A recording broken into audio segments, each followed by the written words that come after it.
गणाधिपं गजाननं प्रसिद्धिसिद्धिदायकं वरप्रदं विनायकम्। नर्मदापुरं सुविख्यातं रेवाया दक्षिणे तटे सेवाश्रमे सुराजिता देवी नर्मदायै नमो नमः।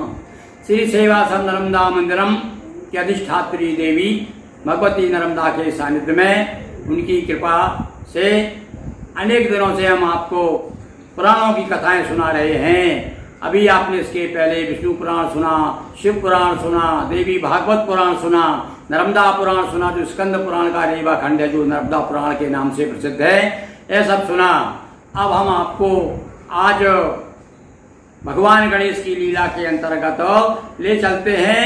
कश्यप ऋषि का वंश आगे द्वितीय तिथि के माध्यम से देव और दानव किस प्रकार से उनका जन्म होता है और उनकी कथा हम आपको आज सुना रहे हैं। सुनिए, आज हम आपको सुनाएंगे हिरणाक्ष और हिरणाकुश की कथा।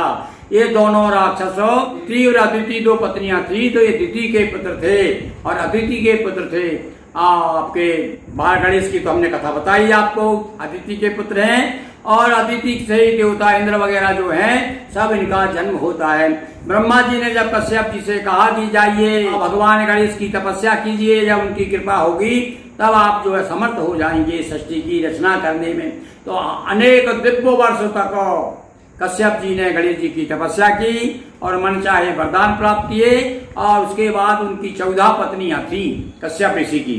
तो 14 में से 2 बहुत प्रमुख थी, एक तो दिति, दूसरी अदिति।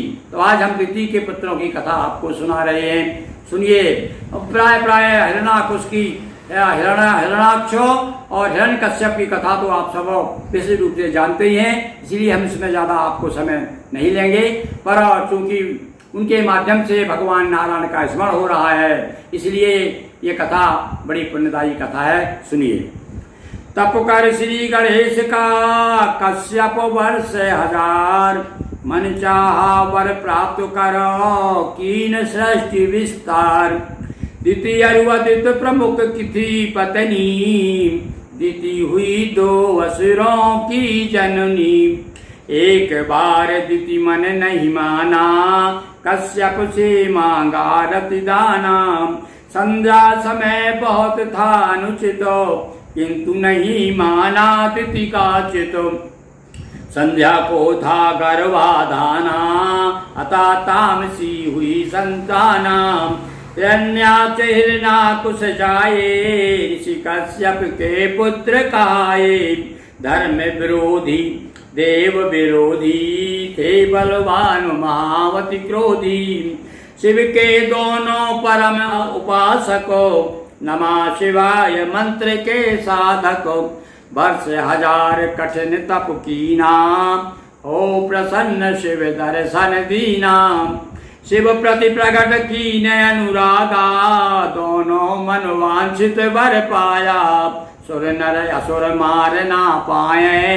देखिए क्या वरदान मांग रहे हैं दोनों भाई भगवान शिव से कि 2 सुर नर असुर मार ना पाए, शस्त्र वस्त्र भी काम ना आए। दिन में निशि में नीचे ऊपर, नभ में मरे न मृत्यु ऊपर। ना हमारी पृथ्वी पर मृत्यु हो, ना आकाश में हो, ना नीचे हो, ना ऊपर हो, ना रात में मरे, ना दिन में मरे, ना भीतर मरे, ना बाहर मरे। देखो क्या ऐसी प्रश्न किए ब्रह्मा जी के सामने। ब्रह्मा जी का सर चकरा गया, पर उन्होंने कह दिया था भाई देखो अमर तो नहीं कर सकते और जो चाहे सो मांग लो। तो उन्होंने इस प्रकार से बात घुमाई कि अब ऐसे में हम मर ही नहीं सकेंगे, यानी अमर हो जाएंगे। किंतु भैया यहाँ मृत्यु लोक में तो जो आता है उसे जाना ही पड़ता है। देखिए भगवान ने क्या किया, आप सभी जानते हैं कि भगवान प्रहलाद के कारण नरसिंह बन के आते हैं। तो ना तो अस्त्र शस्त्र नाखूनों से मारते हैं, ना रात था ना दिन था, संध्या का समय था, ना ऊपर था ना नीचे था, अपनी जांघों में बिठाला। ऐसे भी जितने भी उन्होंने वर मांगे थे वो सारे वर पूरे किए भगवान ने और उसका विनाश किया। तो दिन में निशि में नीचे ऊपर, नभ में मरे न मृत्यु ऊपर। दोनों ने शिव से वर पाए, वर पाकर घमंड में आए। देवलोक एवं इंद्रासन, तथा रसातल पर भी शासन। घूम रहे दोनों निशंका, था चहुओर विजय का डंका। विष्णु विरोधी हिरणाकुश घर, जन्म लिया प्रहलाद भक्त वरुण, कहा न जप हे सुत नारायण।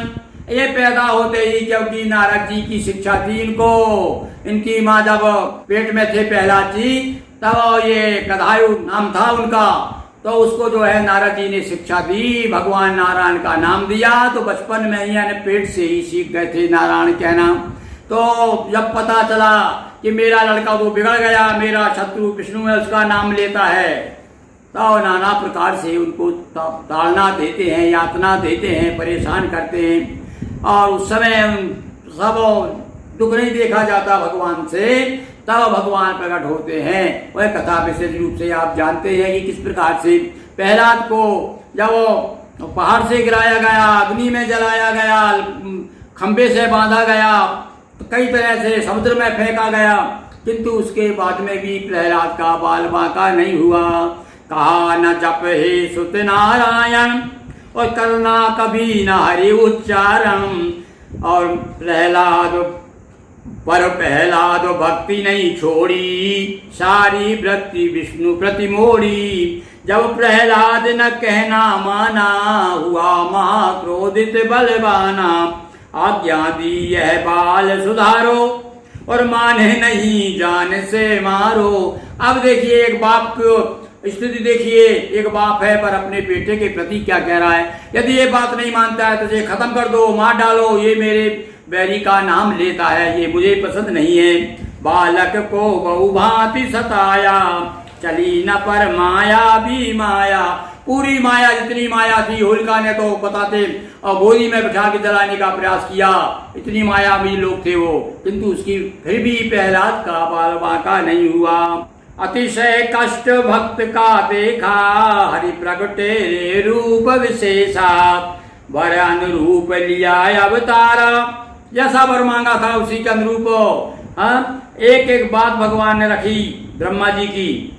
वर अनुरूप लिया अवतारा, नरसिंह बन कर किया सहारा। उसने कहा था ना मुझे मनुष्य मारे, ना देवता मारे, ना पशु मारे।